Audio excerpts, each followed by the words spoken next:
Hey, this is Ajamu from the Kettlebell Training Academy.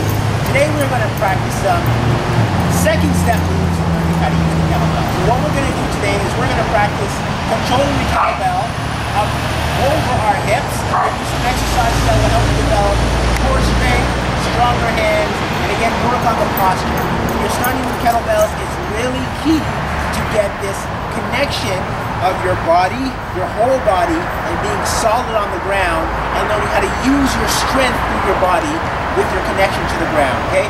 So, we're going to start with what I call a catcher's hold. Some people call it a goblet. There's different ways, it doesn't matter.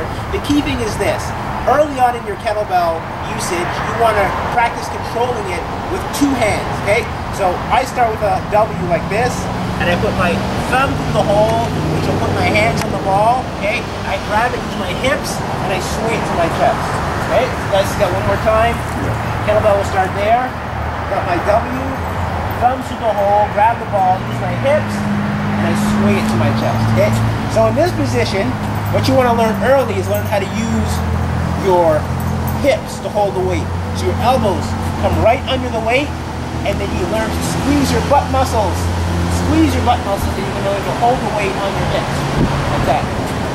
Okay, so it's in two hands, so I'm going to go like that. All right, so this is your finished position, always with the kettlebell, whether it's one hand or two hands on it. Squeeze the glutes, chest nice and tall, tuck under, and you're trying to get your elbow onto your pelvis. Really, you are trying to get your elbow. I'm not even exaggerating on that. You're trying to get it that low, okay? That's your key, okay? So from here, we can practice a few exercises that'll help you get used to the kettlebell when it's in this position. An easy one I like, we call it halos, or around the world. And it's just simply that, making circles around your head. Okay? Learning to open up, stretch, warm up the shoulders, make them stronger, whatever you need. This will help you in your upper body, okay? The other one we like in this position, we call it a standing pullover.